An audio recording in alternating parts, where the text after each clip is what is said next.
welcome back. Okay, so what I'm going to ask you to do now is get yourself sorted into a good position, and in your own time, without guidance, relax the body. Just relax the body, go through the points we talked about yesterday, relax it. Come to a very strong motivation. Focus on that motivation. And if we give that 2 minutes, no, 3 minutes. Let's say 3 minutes, I'm feeling generous. 3 minutes. And then we'll put the prayer up and we'll do the prayer. And we'll go straight into a review, quite a quick review, but just to highlight the main points. So just remembering that relaxation is the most important at this stage. Getting yourself comfortable. And go through the points in your mind, adjusting and adapting your position.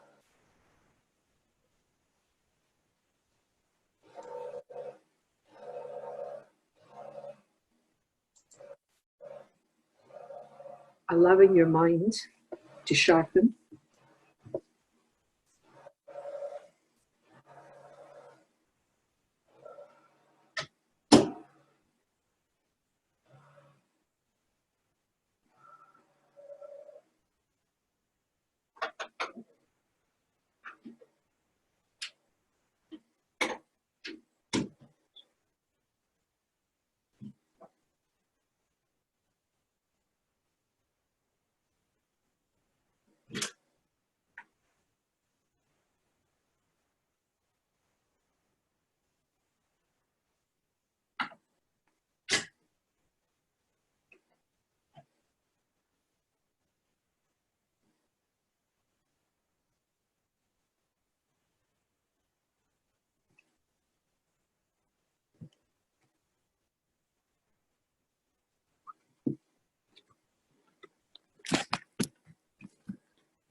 Morning, everyone.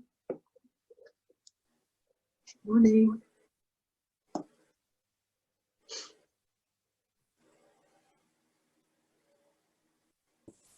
Good morning. Morning.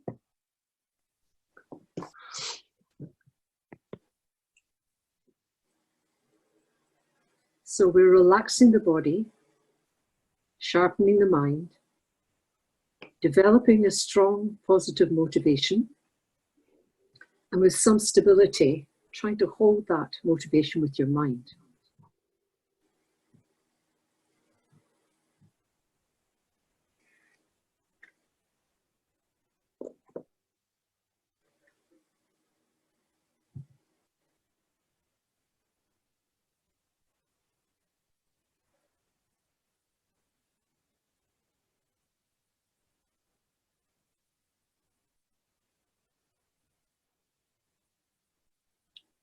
And so if we put the prayers up, we can do the prayers if you're happy to do so.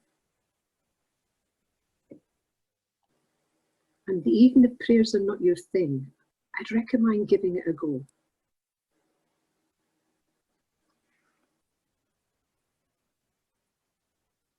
So keeping that motivation fresh in your mind.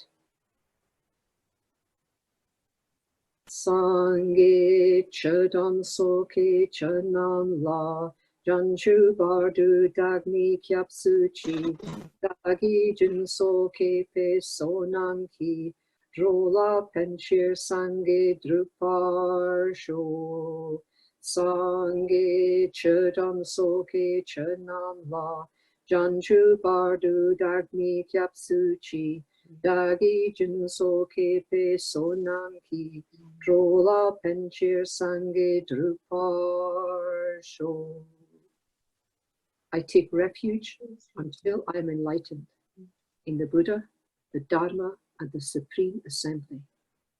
By my merits of listening to the Dharma, may I become a Buddha to benefit all transmigrating beings.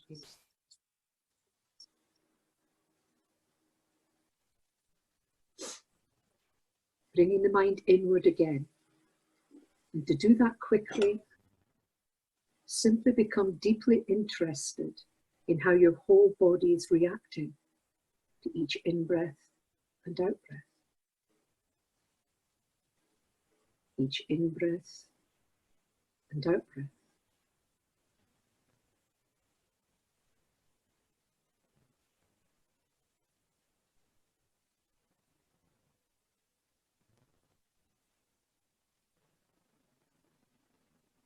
Allowing one part of the mind to gently scan the body, simply identifying areas of tension and continuing with the scan. This not only helps you identify the tension, but it also keeps the mind hooked internally.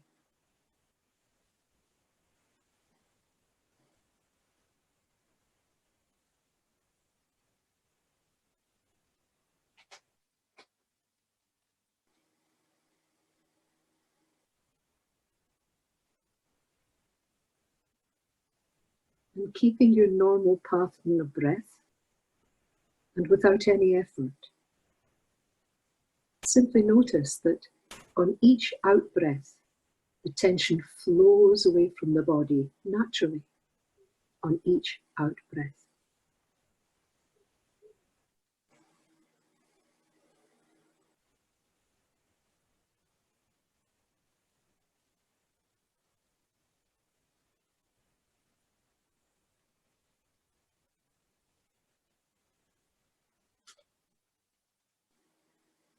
And as your whole scalp area relaxes, it generates ripples of relaxation, which begin to gently flow down the body and through the body, and wherever these waves touch, all tension is eased, all relaxation deepens.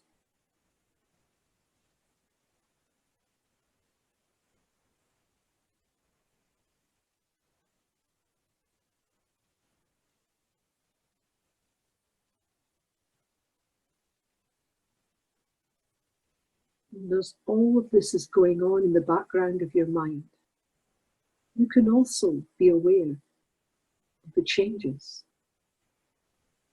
the smoothness of your forehead,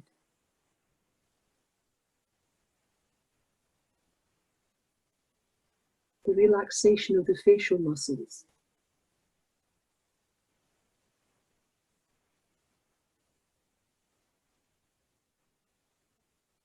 the spaciousness there now seems to be around the eyes and between the eyes.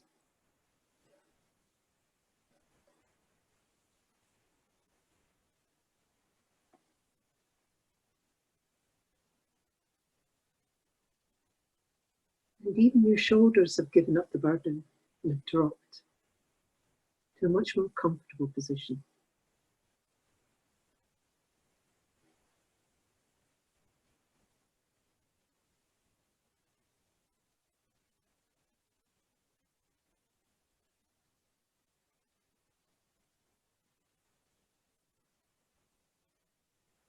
And so far, this has been a very general, internal meditation. Now we begin to sharpen our focus. And we become aware of, we become focused upon the movement of the abdomen with the breath.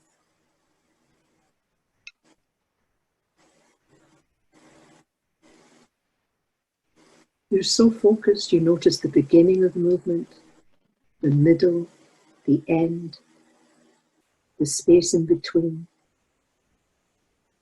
the next movement. Totally focused.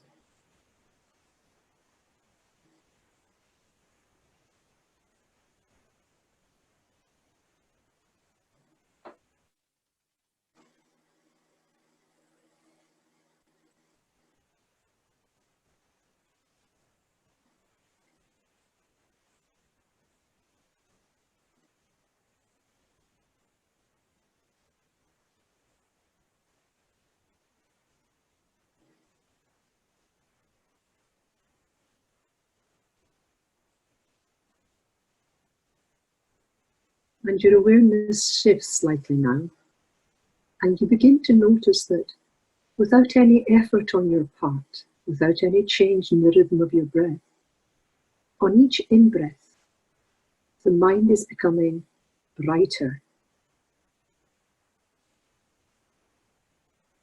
Your relaxation remains, but the mind now becomes brighter on each in-breath, clearer, sharp.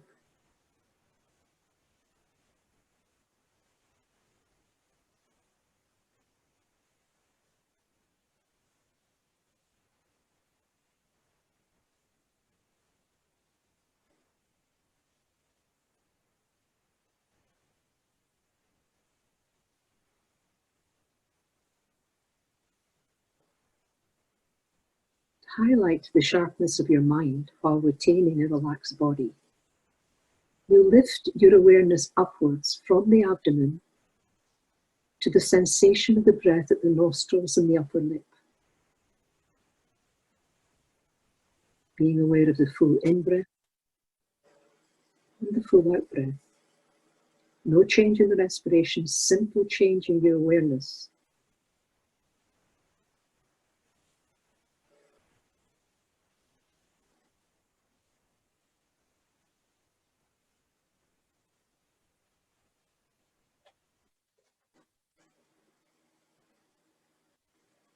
And we remember that meditation, in the Tibetan sense, the Buddhist sense, is about making your mind familiar with positive attitudes and states of mind.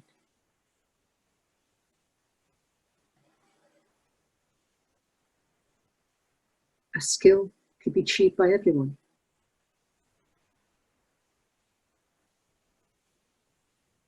Proficiency depends on individual investment in the practice, your level of motivation, of perseverance and of understanding. This is what determines a good meditation.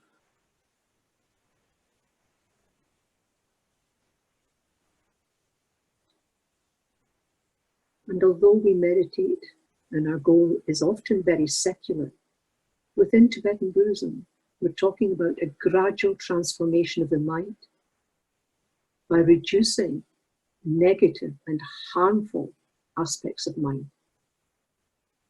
and increasing positive, beneficial aspects of mind. Meditation is not an end in itself, but it's a vital tool.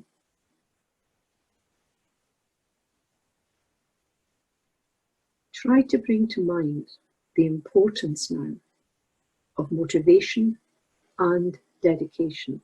Try to bring to mind the points that we've covered on that.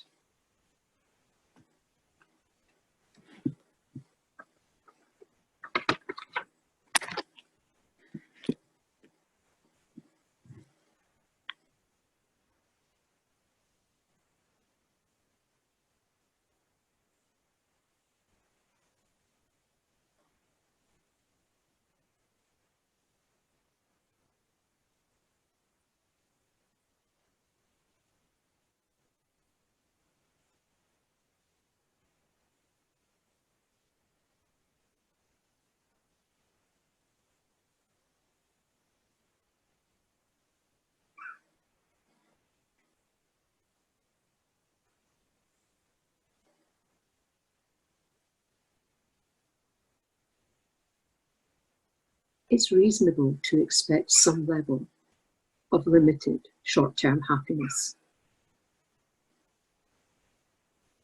But in the Dharma, this is seen as, at best, a temporary limited measure. At its heart, unsatisfactory and illusory. And so, in the Dharma, we're looking for deep, lasting benefits, genuine, lasting happiness. This is within the grasp of us all, because with meditation, we can develop our potential.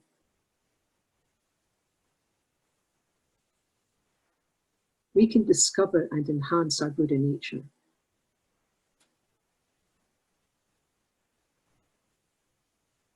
And with that type of energy, liberation and enlightenment is possible.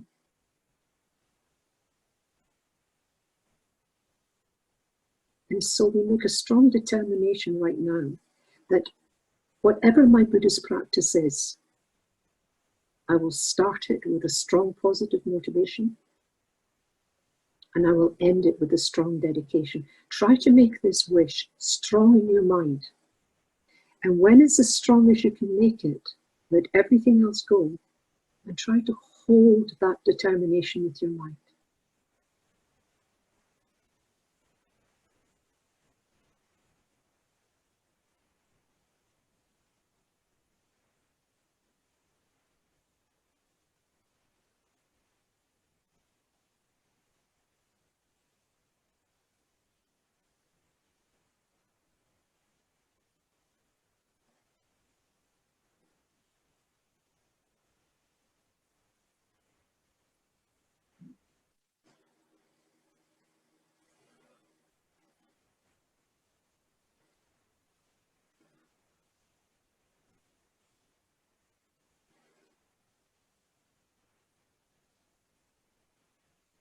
Never forget this part, because the mind alone determines our experience of happiness and suffering, the events of this life.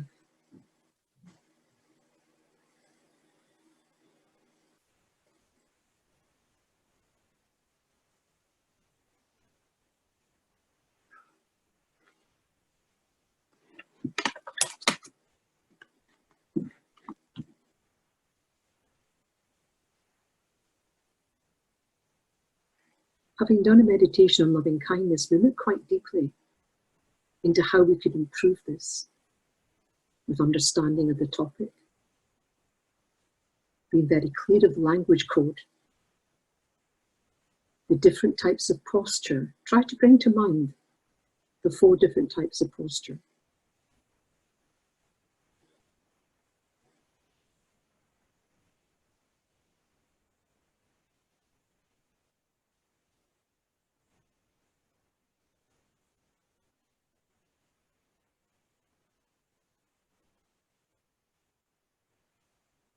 Is there one of these type of postures you think you could try and practice, say in the next couple of weeks?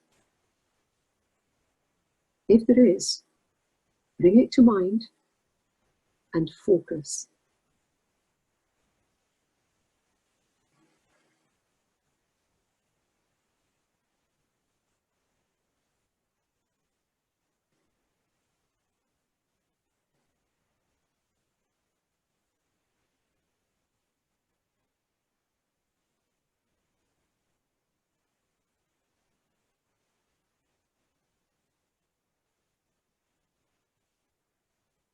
Gently bring to mind the 7 points of the postures that we discussed. And as you bring each one to mind, adjust your posture to incorporate that fully.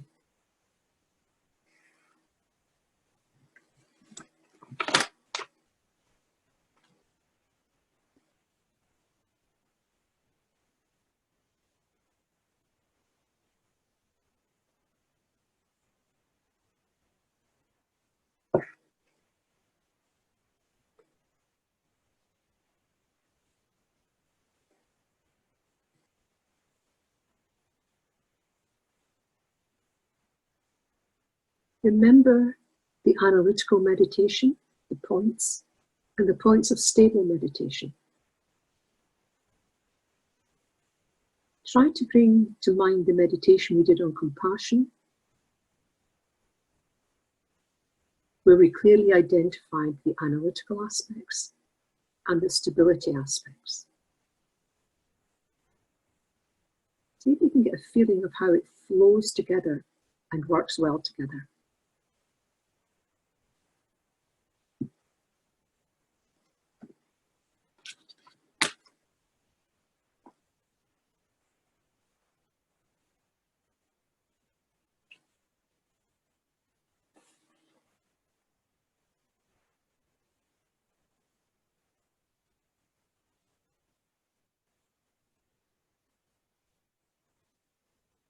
I talked about what to meditate on. and how important it was to find a structure that you can trust, that has good lineage, and when worked with will give you a clear picture of the entire path. Try to bring to mind.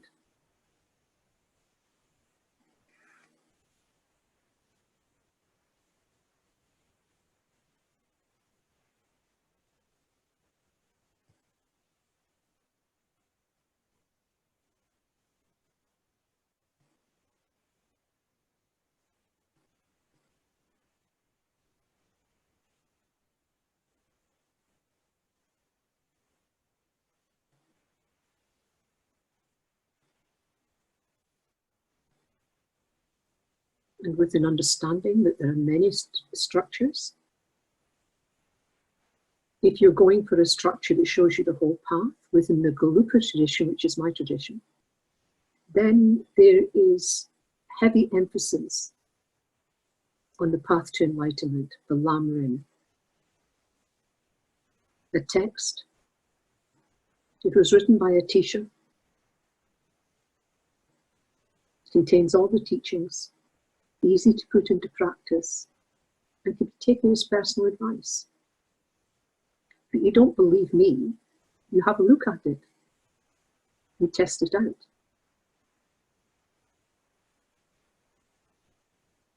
In this path, not only is it a path from ignorance to wisdom, it's a path from bondage to freedom.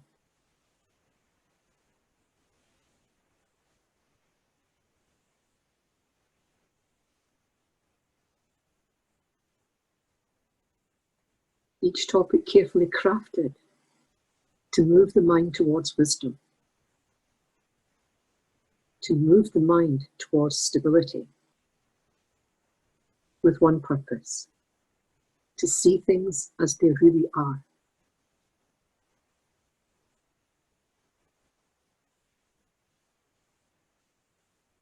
With this type of background, it gives you confidence to look at many other types of meditation and benefit from them, not confused by them, benefited by them, because you see where they fit.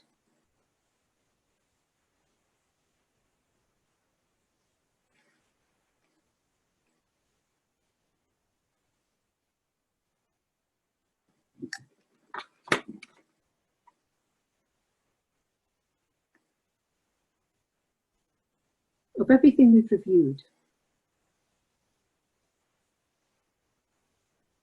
is there one thing that appeals to you more than another? Is there one thing that sticks out for you as being worthy of further study? If there's many things, that's good, but try to think of the most important one for you. Bring it clearly to your mind, and when it's as clear as it can make it, let everything else go. No more mental chatter. Hold that.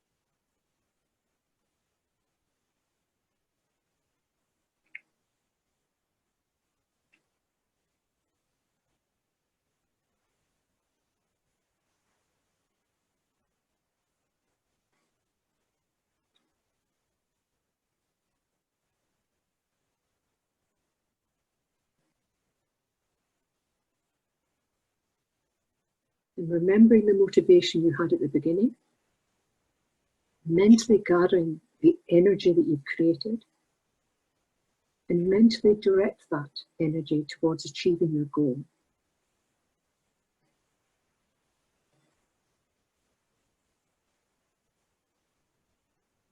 If you know the 4-line prayer of dedication, then just whisper it to yourself. Don't finish a meditation without this.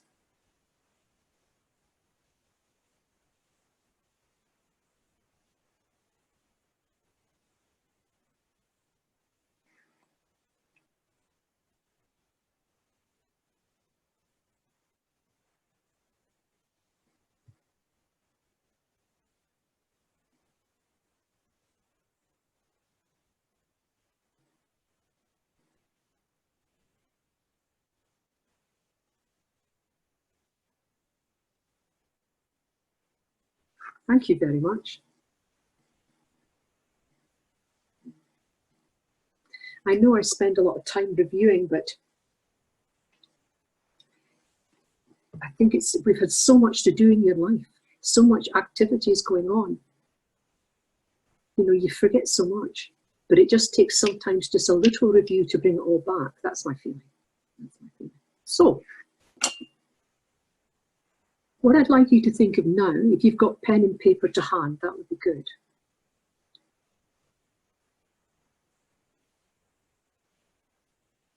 Is, if you think about it, there are many, many, many problems that we encounter with meditation. You could say countless. You can say countless. And often when people have particular difficulties in meditation, they think they're kind of unique. So we're going to look at that. So the texts are clear about this. There are really only two real difficulties in meditation. And in the text, they talk about obstacles to meditation. There are really only two. And in Tibetan Buddhism, when you hear two, you're very grateful, because there's usually bigger numbers involved in everything here. So two. One is called excitation. Excitation. And what you're talking about here is a distracted mind, can't settle, many thoughts coming to you, many visions coming to you, many colors appearing in your mind, all your senses on high alert. You could have been in a room for hours and never noticed a small sound. Try and meditate with that small sound, it's a huge distraction. What we're really talking about here is a mind that's excited. It's an agitated mind. Agitated with thoughts, ideas, emotions, sounds, taste, everything. So most of our problems come into that. And the second obstacle to meditation is called laxity. Laxity. And really what you're looking at is a dull mind, very dull, sleepy, wandering off, daydreaming.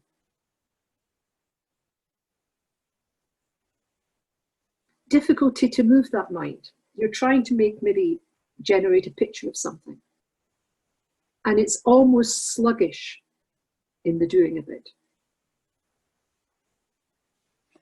What I'd like you to do now is to spend 5 minutes for you.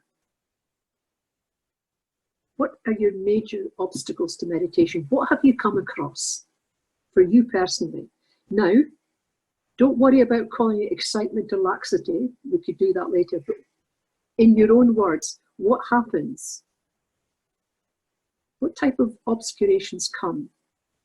What are happening in your mind or outside that's taking your mind off what you should be doing? What are your obstacles? Spend 5 minutes, write them down.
as you're doing this, it may come into your mind what you do to counteract it.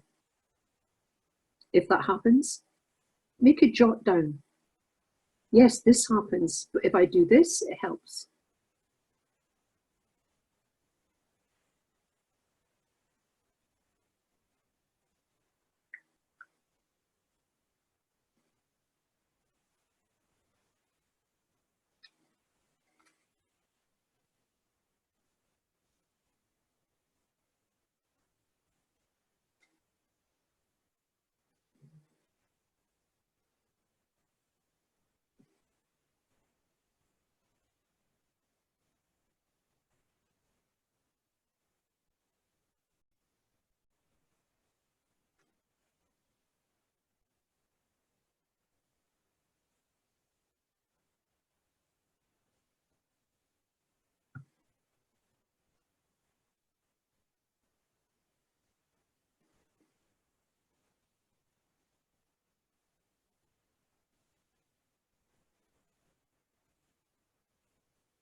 So 2 minutes left.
Thank you.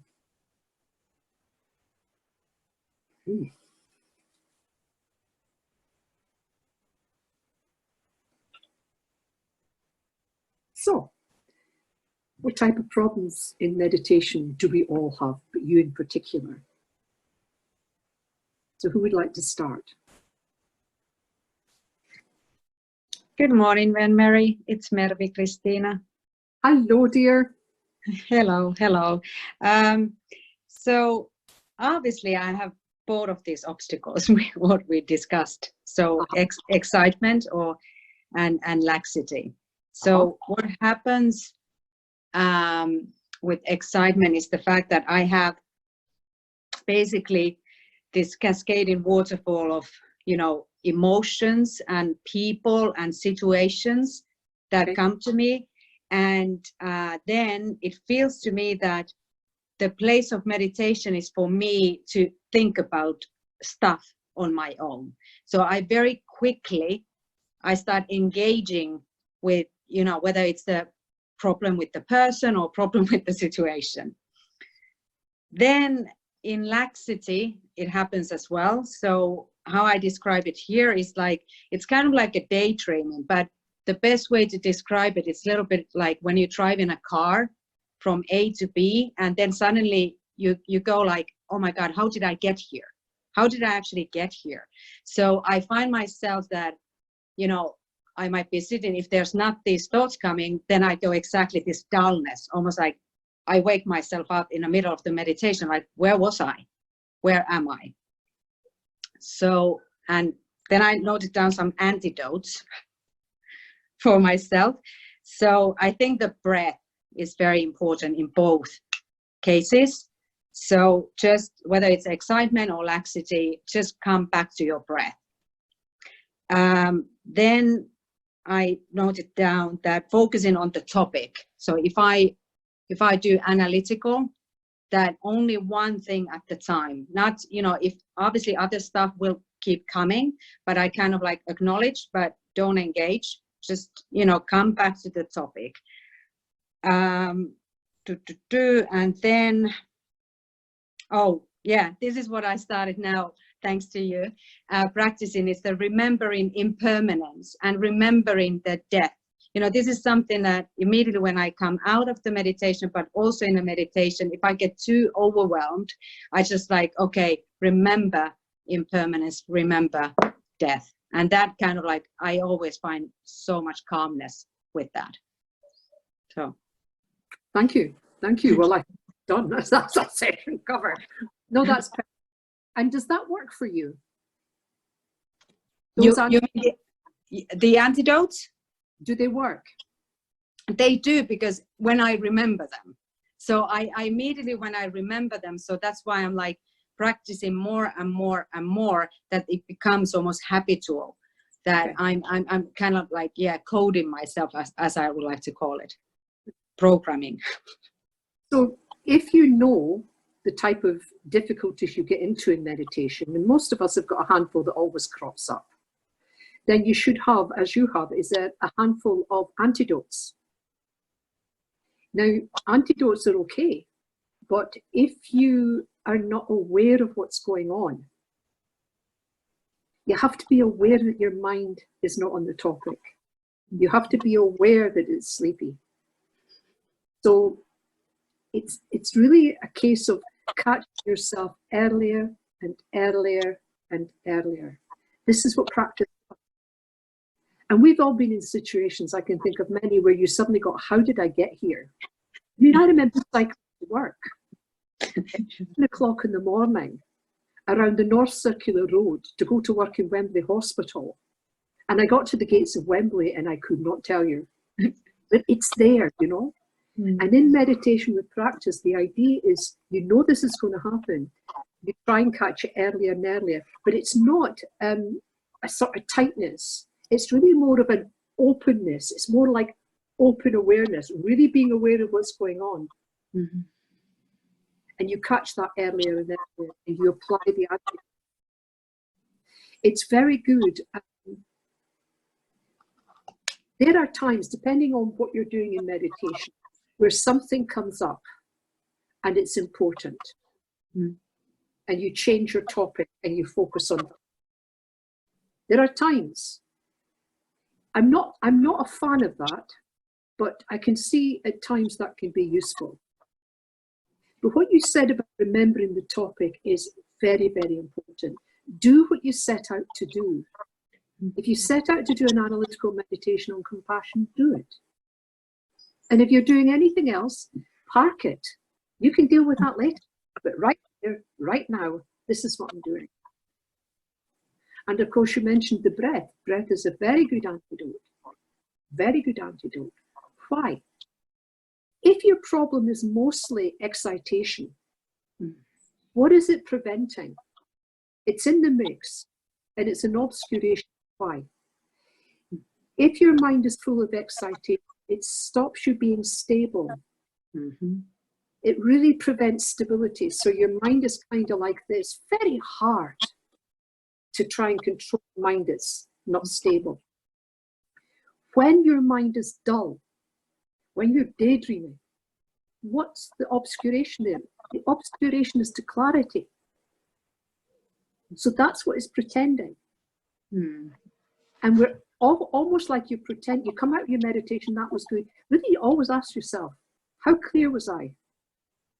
Mm. How stable was my mind? And if the answer is not very, be more careful in your meditation. Start to take note. Be hyped. Again, I don't want, you're on a topic. Let the awareness spread.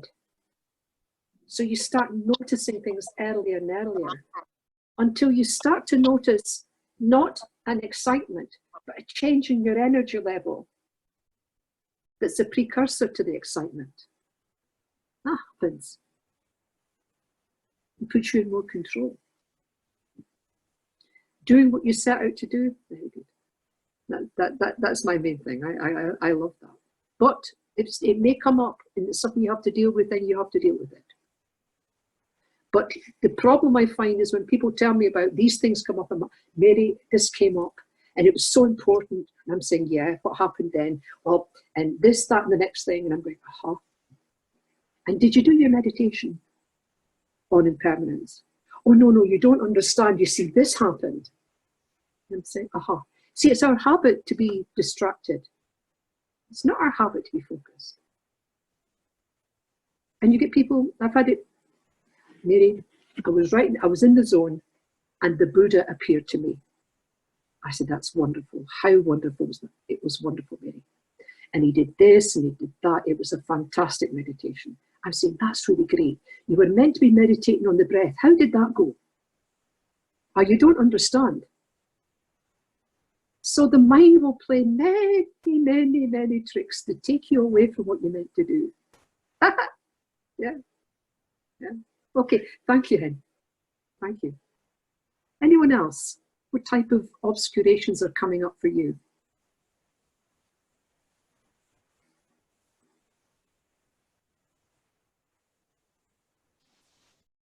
Hi, Ven Mary, it's Lindsay.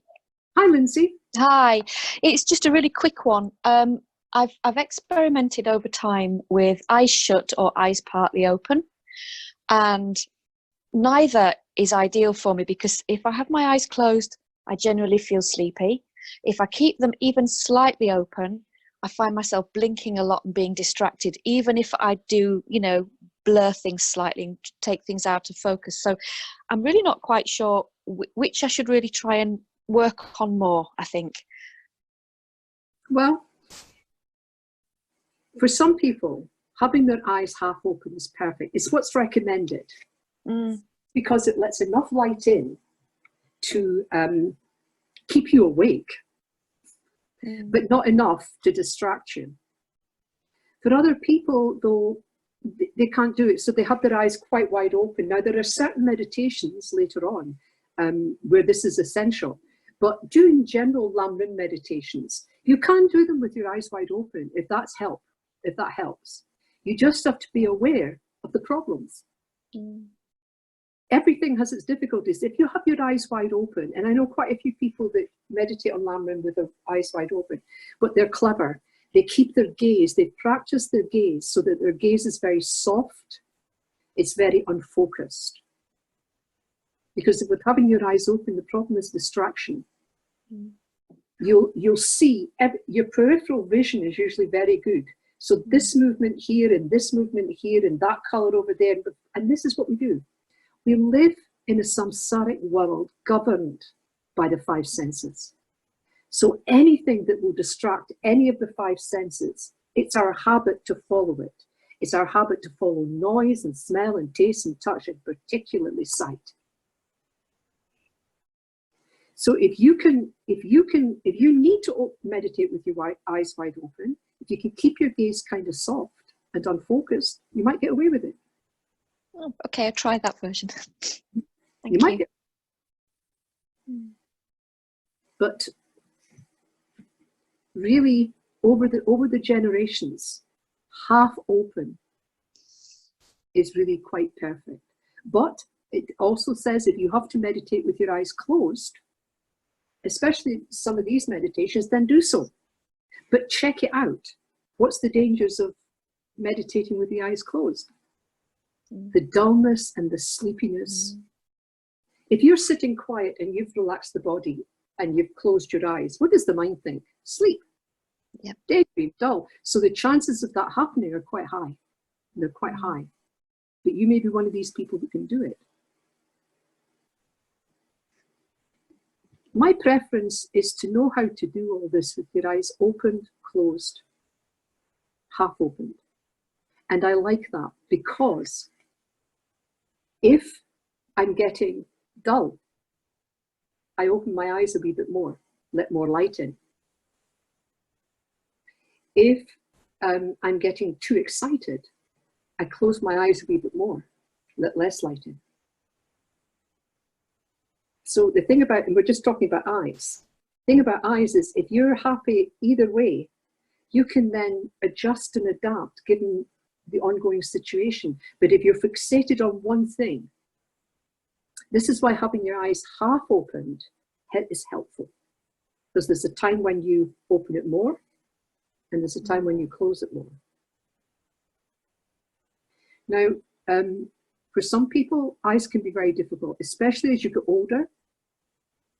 And some people find things like mist drops beforehand very helpful, because in aging, the mucosa dries up in the eyes. It's very easy to get dry eye as you get older. Some people with hormonal changes, this happens a lot. And so one of these eye sprays is very helpful. So we don't ignore what's out there to help us. Yeah. Anything else? Lindsay. Oh, sorry, me. Yes, I think what Em said, actually, I think the idea of using the meditation as an opportunity to, this is my bit of space for me to have a ruminate on things that I've spent my day pushing to one side because I'm busy. And it's almost a luxury of a little bit of mental space.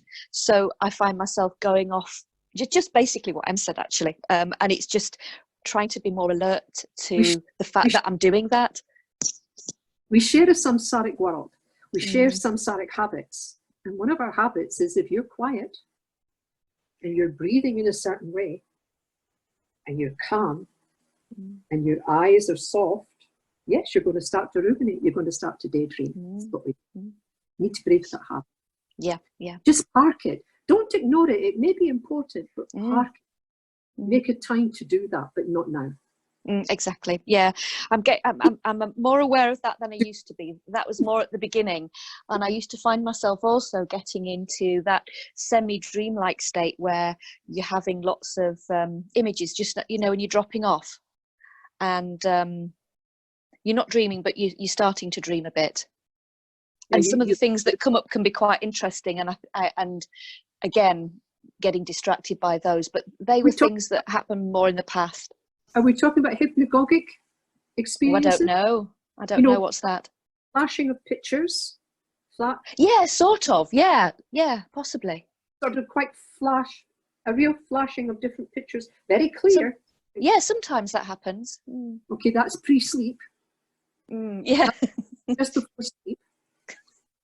Sorry, I'm terrible. I'm doing all the bad things. You notice that the body is very relaxed. But what you have to do now is to sharpen the mind. That's all. I'm going to try and do what you said, Ven Mary, is as opposed to going partly open all the time's not working, closed all the time's not working. So the idea of being able to just go between the two, you know, and not think it has to be one or the other. I think that's really helpful. Thank you. I mean, at certain stages, the movement's not too much of a problem. As you progress in meditation, though, being able to keep still is going to be important. Okay? The stiller your body is, the more stable you become. So I'm not really not saying keep blinking or keep doing this, but try them out, you know. And slight movements won't cause you too much trouble to start with. I found I used to be able to focus more when I was able to sit more in a lotus position, but I've had a problem with one of my knees, and I find I'm less focused when I'm sitting in a chair than I used to be when I was sitting on a cushion. So I might, when you said try and work on one of the positions, I might try and go back to that a bit more, and that might help. Yeah, do some more exercise that might help me get back to that again. If we ever meet up, I'll have some funny stories about that. Thank you very much anyway for that help. Thanks. Anyone else that's different from what we've heard already?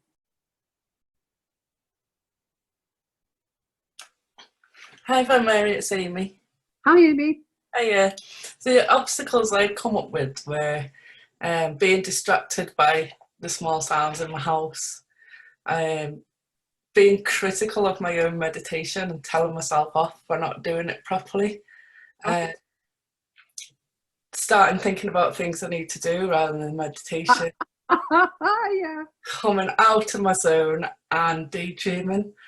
Now all of the things, the antidotes, the things that have come up the last few days, and I've started putting them into practice, and I can see that I'm not getting it fully, but I can see how it will help. The first one, I started using music to drown out the sounds in the house, and I found that, you know, the Himalayan throat chanting, I found that that's quite nice to just, so you don't think about it when it's there in the background. I've started identifying when the obstacles are happening and just acknowledging them and letting them go.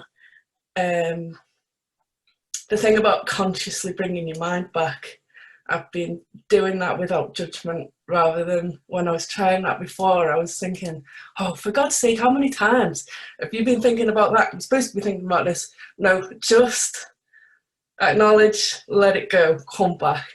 And the 2 breaths technique that you taught us for when I do come out of the zone and get back in again. Okay, so I'm hearing a lot of self-criticism here. Yeah. I've never really bought into that whole idea, but I know it's prevalent. I know it's prevalent. You really, oh no. You see, there is enough people in this world that will criticize you. Have you noticed? Yeah. Right. So don't do it to yourself. I think that until the last few days, I've not realised that I'm doing it to myself. But once you notice it, you think, it's all right, just let it go. not hurting anybody. It is prevalent, isn't it? A lot of people have this kind of self-criticism. The only thing I could think of, and what I've spoke to people about it, is because I don't, it's difficult when, I think really to get rid of that is to just rejoice. Yeah. To just rejoice. All these people out there will tell you you're not doing this right, you're not doing that right, and pointing out all your flaws. We're very good at it. We're extremely good at pointing out other people's flaws. And when you turn that harshness on yourself, I'm not saying you shouldn't notice when you're doing things wrong, but this constant voice, this constant criticism, no. So start practicing rejoicing more and more. Thank you. is that I did this, you know. I did 30 seconds of meditation. My God, that was wonderful. How wonderful. Instead of the voice that says, is that all you can do? You see, this voice, it's not separate for who you are. You're doing it to yourself. Yeah. I bet you're doing it to yourself. I've never been into self-flagellation. I recommend you stop doing that. Really. Thank you, yeah. You're welcome. Sound, you were talking about sound. That's interesting, isn't it? I hear people saying, I was doing a meditation and I heard a sound. So I changed my meditation to the sound, and I made the sound my meditation. Now, I think in some schools they recommend that, certainly not in the Gelugpa school. Can you do that? Yes, you can. Can it be useful? Yes, it can be. Is it doing what you set out to do? No. So, when you're setting a room and an environment, it's good to have things around you that please the senses. You know, so having this is why altars are very useful. If you've got an altar with nice images of the Buddha, your teacher, some offerings, you know, in a space that's reasonable and you're only using it for meditation. And when it comes to sound, I do know people who do their meditation with a very low level sound, either mantra or some sort of thing. I can't do that. I find that very difficult. Is it useful? I think it could be to certain people. Here's the difficulty. If you get used to doing that and making that the only way that you really get a good meditation, when you start developing shamatha, it becomes an obstacle. Noise is one of the greatest obstacles to meditation, generally. In analytical meditation, you can play with it. You can do something that reduces it greatly and you still have a very fruitful analytical meditation. However, when you're developing shamatha, it becomes one of the biggest obstacles. So my idea would be sometimes use a little bit of music, sometimes use any music, sometimes maybe have some noise cancelling earphones on. When I was telling a certain difficulty to Dr. Alan Wallace, Lama Alan Wallace, who was my shamatha teacher many years ago, and I was going on about all this difficulty I was having, and he's sitting there and he's being very kind and he's making notes. And I went on and on about all these distraction noises. He said, here you are, May, here's your solution. He handed me a piece of paper and it said, noise cancelling earphones. And he was right. And he was right. So so play about with it. Play about with it, but don't, if you can, don't rely. Yeah. Try not to rely. And use what's out there. Use what's out there. There are some not too expensive now, in-ear noise cancelling. And if you're distracted visually, nothing to stop you using a mask. But if you use a mask, use a 3D mask. You know what I mean by a 3D mask? Where it's padded around the eyes, so there's on the eyes, and you can have your eyes half opened. A 3D mask. Yeah? Yeah. That can be useful. So look at what's out there. We've got lots of stuff out there that may be useful. Okay, thank you for that. Thank you. Yes. Anyone else got something different? Or very pertinent to them?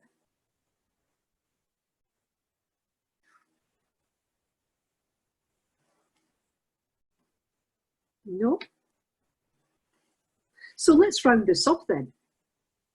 With the idea really is with understanding that excitement can be anything that's interfering, any thoughts, ideas, emotions, visions, things like that distract you. That comes under the heading of excitation, and that will prevent your mind being stable. anything that leads you into daydreaming, anything that leads you into dullness or laxity, that really comes under the heading of laxity. That's all laxity. And it's good to have at least one or two methods you practice quite regularly that counteract that. Have them, it's like having a doctor's medicine bag with you. You're having a difficulty, I will employ this. Instead of giving up the meditation, I will employ this. But to do that, you have to know what works for you, and you have to practice it in your meditation. So if we look at excitation, which is the biggest problem really, is certainly in the beginning. What works? The texts are very clear.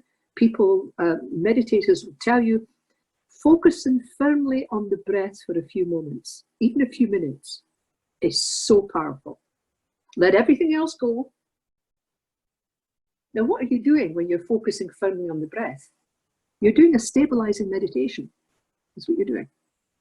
And so that will definitely start to reduce these random thoughts, this random excitation. So that's very good.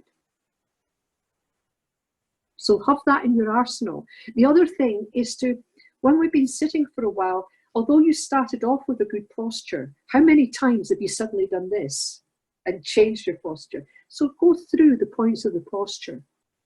Make sure your back is, particularly your back is straight, but go through the point, just slightly readjust. See if that helps. If there's too much light coming in, then maybe close your eyes or lower your lids even more. You can disengage slightly. You can actually observe the thoughts. The thoughts are coming. Disengage from your meditation, recognize the impermanence, and mentally let them go. Just mentally let go and come back to your meditation. Instead of pretending they're not there, acknowledge, let go. Very helpful to let go on the out breath. That will help you very much in shamatha. Practice it now, helpful.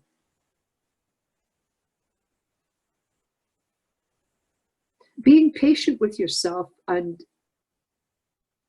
not critical, very helpful.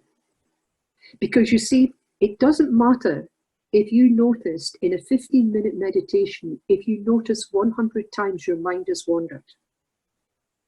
Instead of being critical, my mind has wandered 100 times. What you say is, how wonderful, I've noticed. 100 times I've noticed that my mind's wandered. Both are true. What are you going to focus on? Your choice. Now, there are other meditations that you can learn. One's called the navel seat meditation. If we've got time tomorrow, I'll do that with you. It's also possible, if you're well versed in the Lam Rim, that you may want to apply, just for a few minutes, apply your understanding of, let's say, death and impermanence, as has been mentioned before. Perhaps even a few moments or a few minutes, focusing on death and impermanence, realizing you don't want to waste this precious life, can clear the mind and stable the mind enough to go back to your meditation. Perhaps remembering your motivation again, let the meditation settle and say, why am I doing this? Drive your motivation up. That's why I'm doing it. It can really help stabilize the mind and keep you going.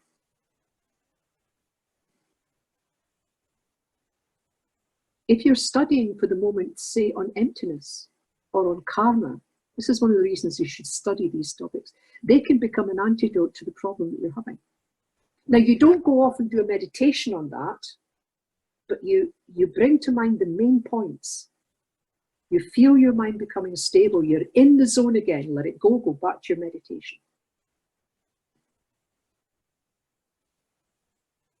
But focusing on the breath, posture, lights, letting the thoughts go on the out breath.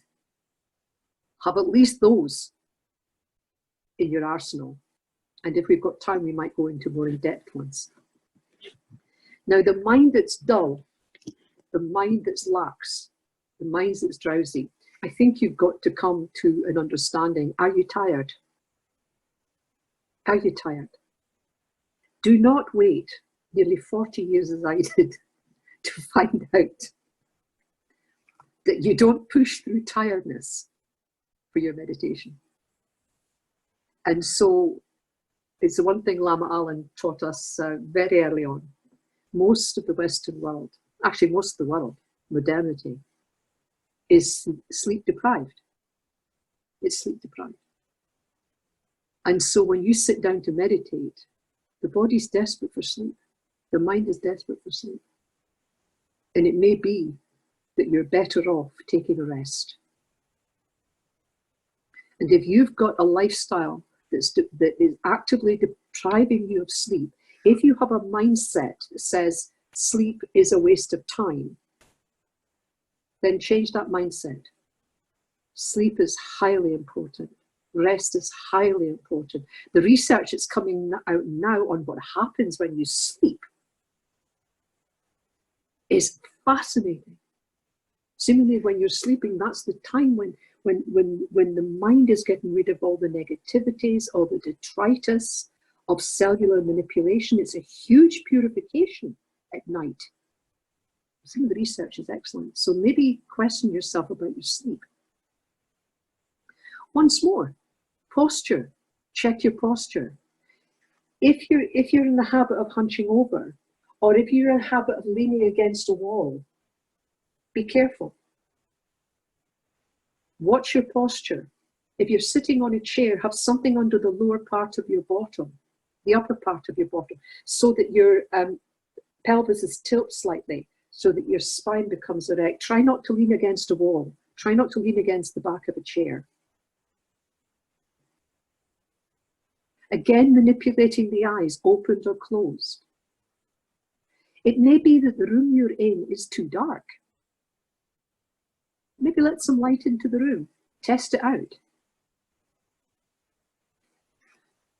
Depression is a big problem.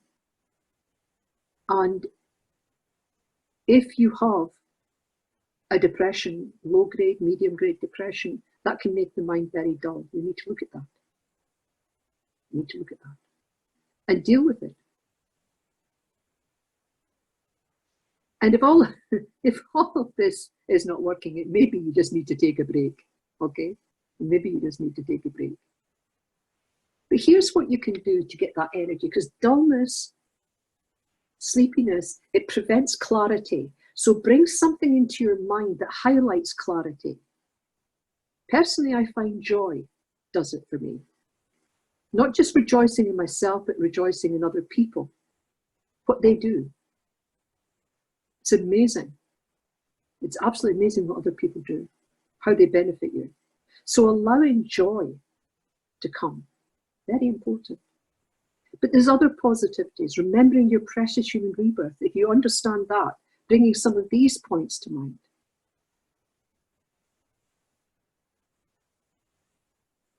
And there's another meditation which we might do later, which is another, it's kind of a pre-tantric meditation, which you may have practiced before, having a seed at the navel and shooting it through the crown chakra. We might try that tomorrow. It's quite involved. And I certainly wouldn't be doing it immediately. I would be trying the other things first. And there's others. There's body of light meditations you can practice, hollow body meditation. If your problem is pain, you need to be able to deal with that.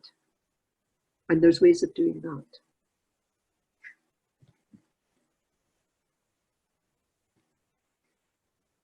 Whatever sensations arise, whatever thoughts, whatever type of discouragement, they don't exist, you know. There's no self in any of that. It's merely an aberration, a habit that's going on. You can deal with it. You can deal with it. Everything can be dealt with. Any lingering questions on that? Again, posture, breath. The other one for the breath for dullness that I find useful is, again, just going back every time I breathe in, my mind becomes brighter. I'm not trying to make my mind brighter, okay? Just naturally on the in-breath, my mind becoming brighter. If you get used to that in your relaxation, that's a very good antidote to a mind that's dull and sleepy. My preference is always joy because it works for me. Find out what works for you. Okay, so anything else anybody would like to say about that? Anything I've missed out? Not covered? Okay, so now what we're going to do is we're going to do a meditation. And in this meditation, I want you, I mean, you obviously, I'm not going to go through the analysis and the single pointed, see if you can manage that. But here we're going to focus on when the mind is going dull and the mind is too excited with different thoughts. I'm going to lead you in the meditation, but you note when this is happening. And when it's happening, employ one of the methods. Tune me out. If I'm still rabbiting on, tune me out. Employ the method. This is the reason for doing this meditation, is to get used to noticing when your mind is distracted or dull, employing a method and seeing how it works. So just for a minute, decide now, if my mind becomes full of thoughts and I'm getting distracted, what will I do? Decide now, which of these will I try? Just try one. Just make a decision. If my mind becomes dull, drowsy, daydreaming, which method will I use to counteract it?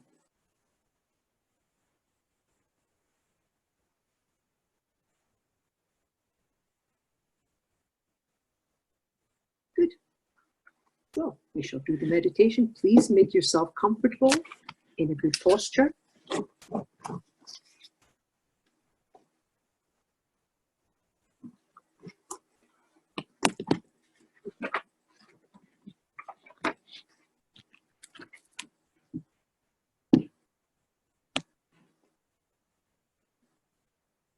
In your own time, I'd like you to employ a relaxation exercise. Let your body fully relax.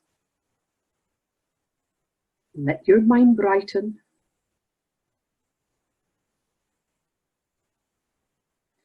Generate a strong positive motivation and hold it. And if you're happy, just mentally say the prayer. So I'm going to give you 5 minutes to do that.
So we consider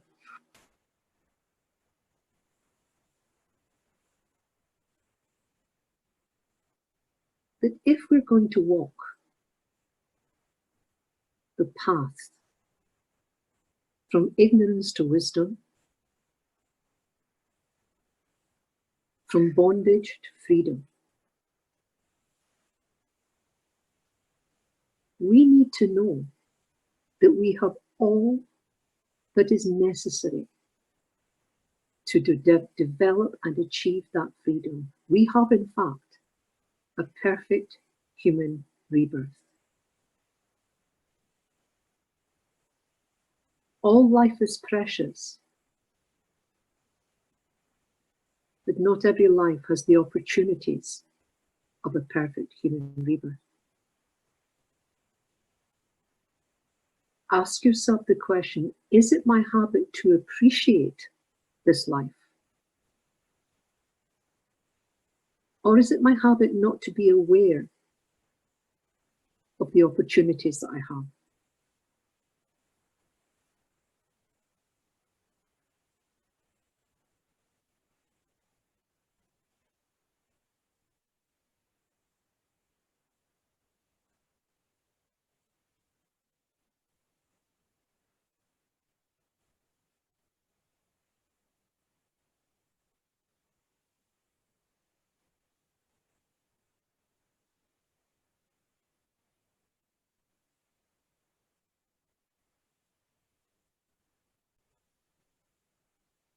If I am not aware of the opportunities I have in this lifetime, is it caused by depression? Is it caused by low self-esteem?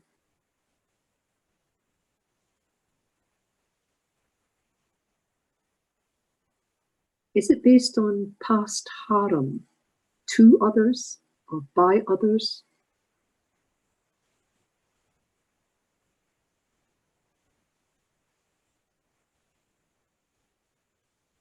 Do I have a perpetual feeling that life is unfair? Do I have a poor me attitude? Be honest.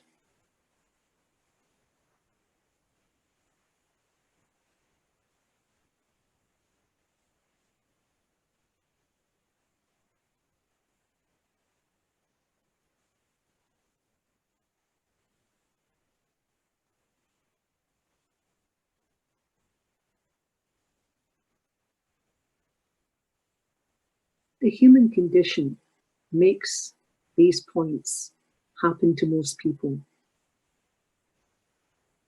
But the problem is, do I identify with these states of mind concretely? This is who I am.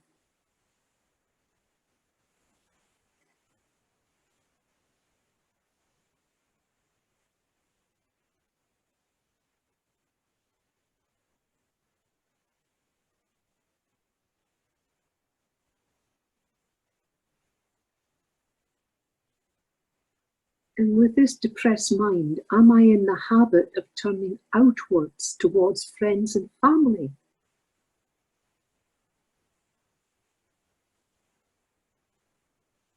Many who are in the same boat.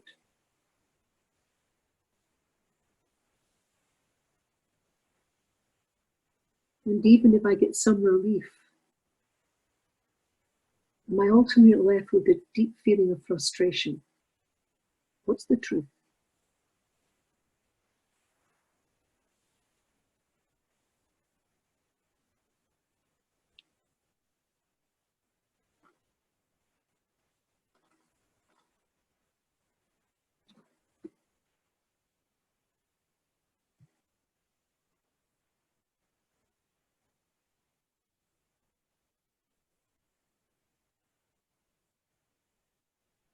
The Buddha Dharma clearly says that we already have everything we need to develop genuine happiness within our own mind stream.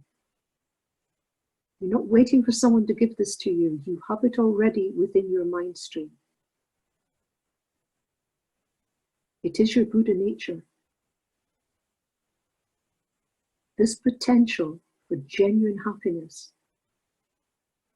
they're already waiting to be developed.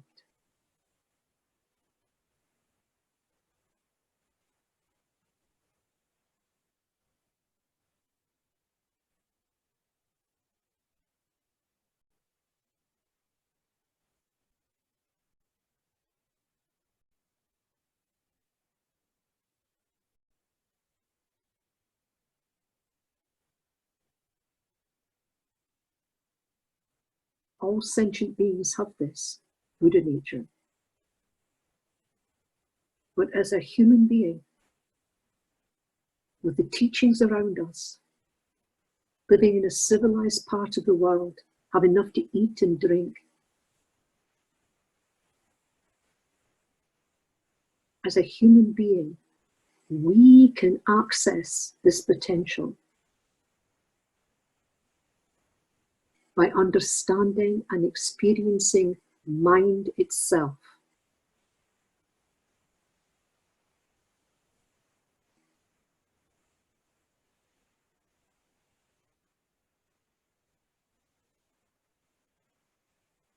As an intelligent human being, we can apply discriminating wisdom to all our actions. We don't have to accept what we've always done.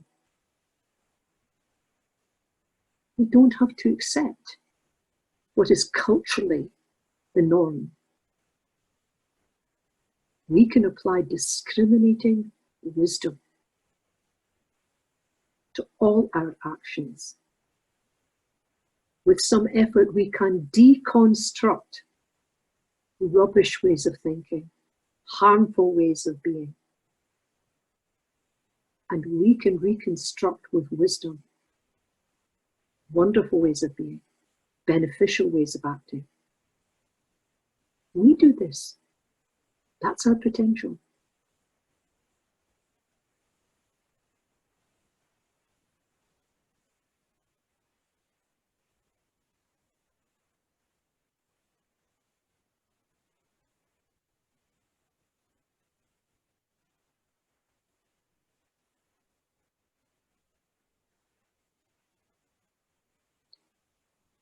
To progress along this path and to avoid frustration, we need to see ourselves clearly.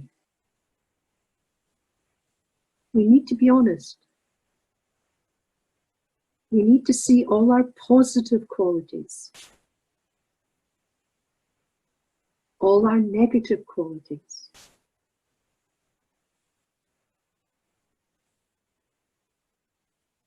And we decide to align ourselves with our positivities. Here's where I will stand. I will stand with my qualities. Not beat myself up. I will stand with my quality and I will transform and eliminate negative qualities that harm myself and others. I can do that.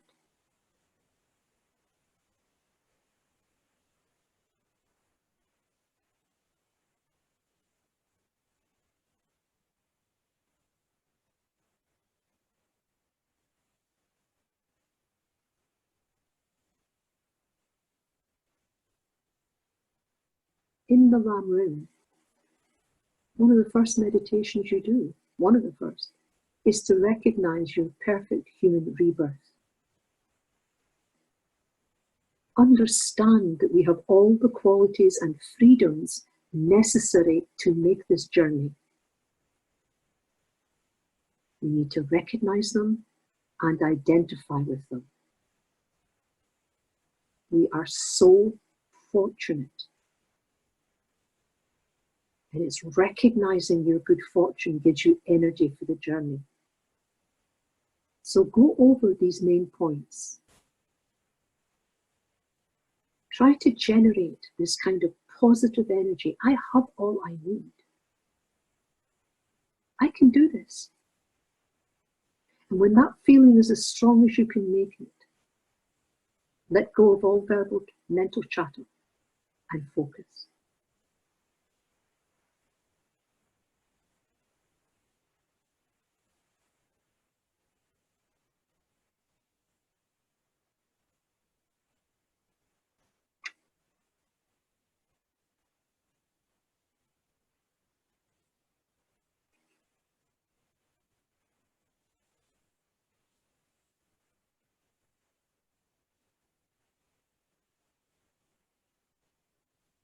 Your mind will wander, bring it back to that energy. I can do this.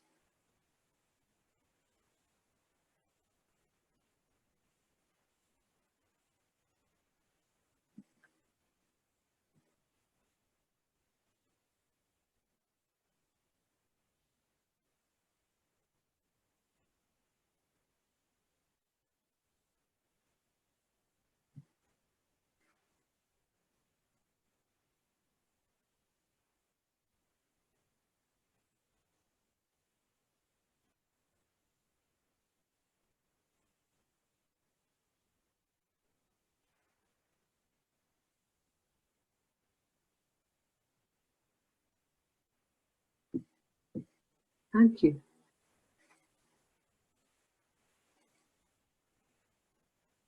So hopefully in this meditation, you could recognize a bit of analysis, a bit of stability, motivation, any difficulties you were having with excitation or laxity, and if you had the chance to apply any antidotes. So in your group, please discuss that meditation, review it. In particular, identify any obscurations that you had and what method that you applied. What was the outcome? Okay, so 15 minutes in groups.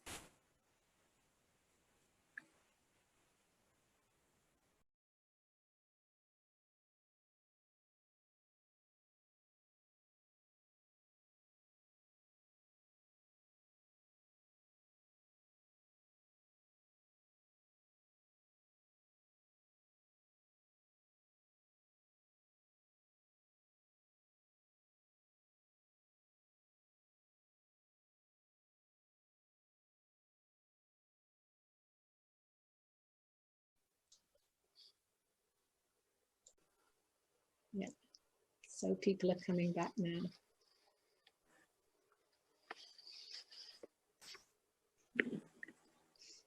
We'll see who we've lost. It's 8 seconds. Some people come back early.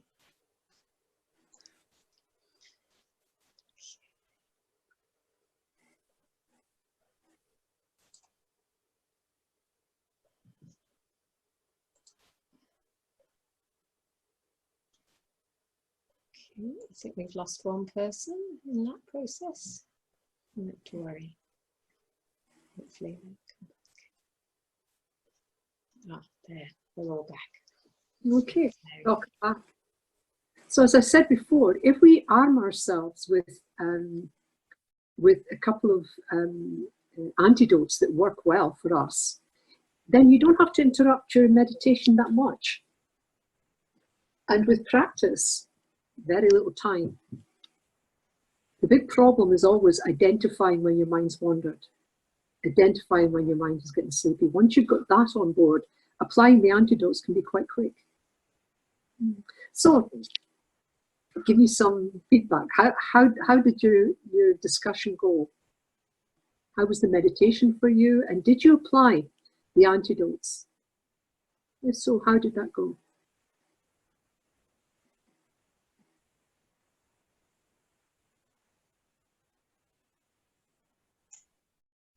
Hi, Ven Mary. It's Bill. Can you hear me? Yeah. Yes. Yeah. I was in discussion with Lynn, and we both seem to have slightly different views on it. Lynn really enjoyed the meditation, and I was concentrating on all the remedies, the antidotes. And you did say zone out, didn't you? Yeah. So I may have zoned out a bit on you, but yeah, I was aware. I was opening my eyes, closing, straightening my spine, stuff like that. But the big thing that came out of it for me on the whole course is placement meditation. Because sometimes I've been setting myself a timer, and the time's up, and I've been analysing all the time.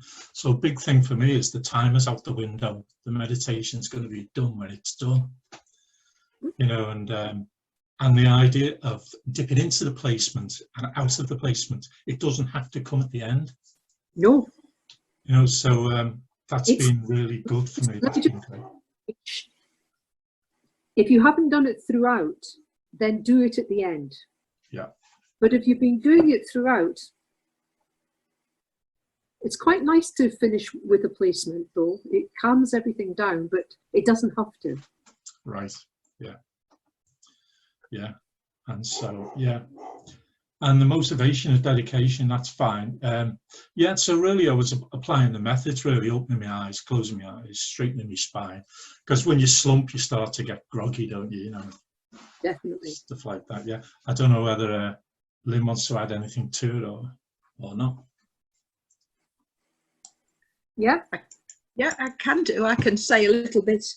Because I think, you know, Bill was using the methods and was able to talk about what he did. And I certainly did that at the beginning, because when you gave us the 5 minutes at the beginning to relax and to set ourselves a motivation, I realized I was quite tired. So I thought, oh, you know, I'm going to have to make sure that I don't wander off here. But when you carried on to the main part of the meditation, I had quite a different experience, which was probably quite personal to me. And I know you said we should be working on the methods and not going into the subject matter, but I will own that I did a bit, because I actually recognised myself, certainly historically, in some of what you're saying, because I'm a person who did grow up with quite a negative mindset because of stuff way back in the past. And it took me a long time to realise what was happening and to address that, but I think I have to a large extent now. But what I really felt strongly about was the placement meditation at the end, because having kind of mentally recapped on that situation, I then was able to sit with joy, with rejoicing about where I am now at the end. And when you were rejoicing, could you feel the tiredness lift, the mind brighten? Yes. Yeah.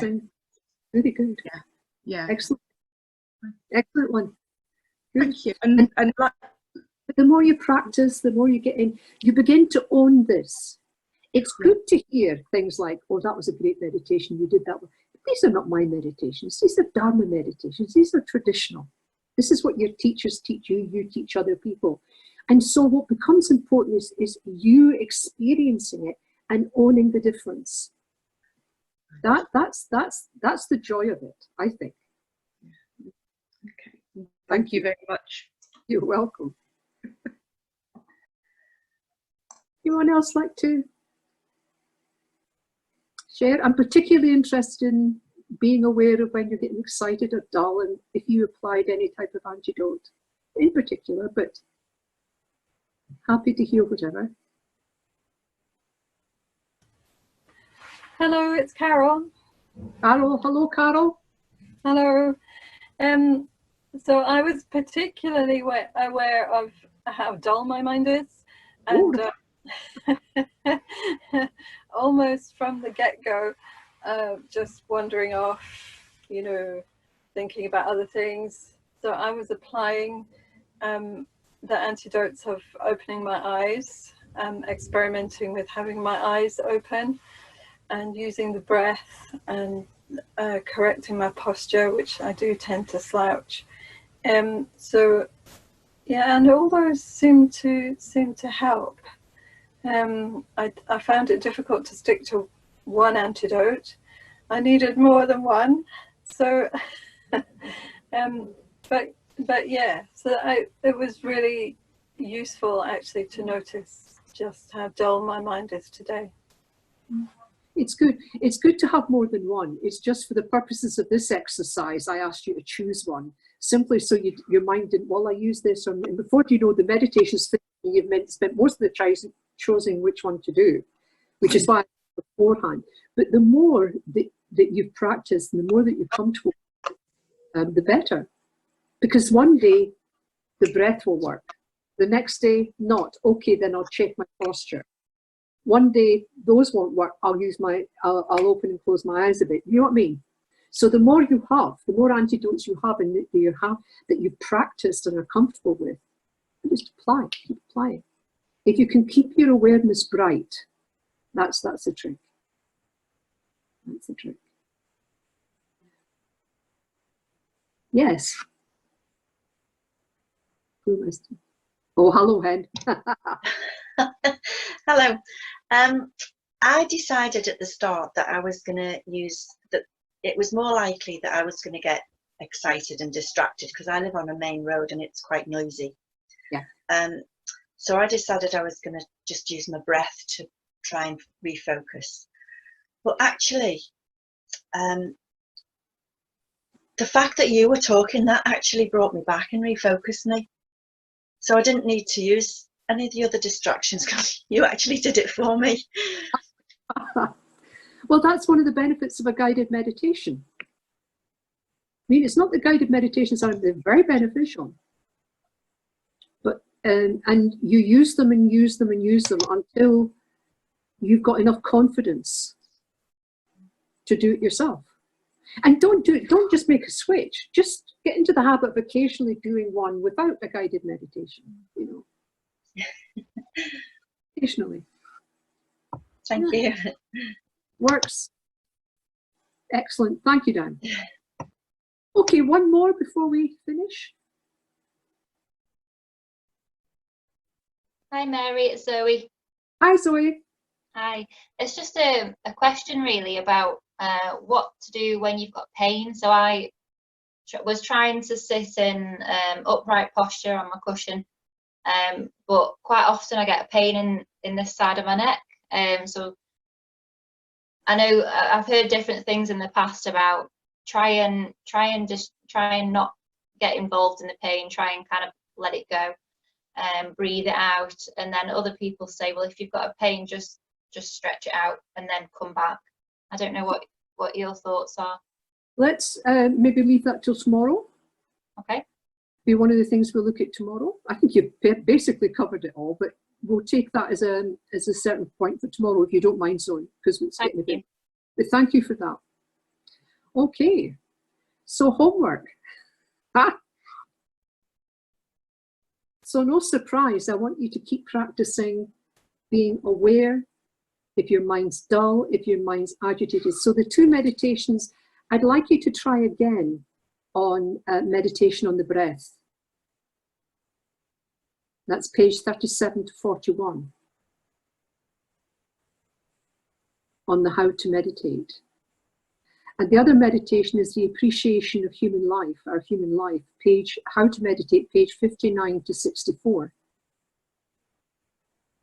Now that's my suggestion, but if you would prefer to use some of the other meditations you've done on impermanence, then feel free to choose that. Here's the point. I want you to recognize how your mind is. Is it dull? Is there too much agitation? Choosing an antidote. Did it work? Did it not work? And if you've got maybe up it now to 2 antidotes, and if one doesn't work, try the other. So the whole emphasis is on recognizing the mind that's agitated, recognizing the mind that's dull, and quickly applying the antidote and resuming the meditation.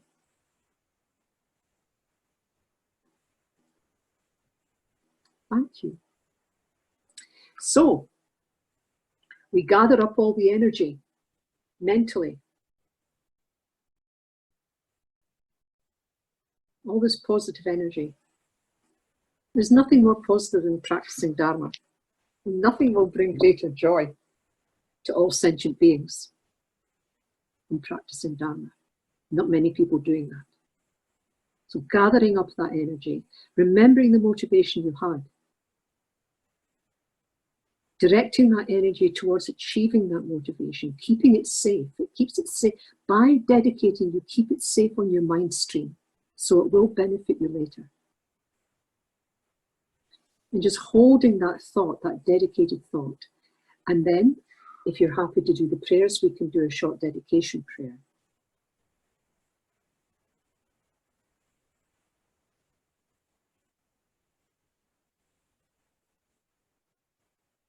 having it up on the screen maybe?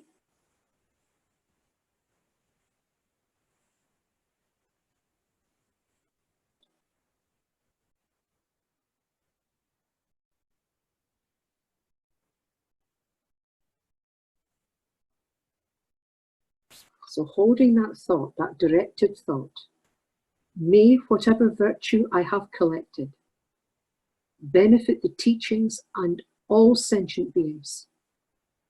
In particular, may it cause the essence of perfect, pure Losangdragpa's teachings to shine forever.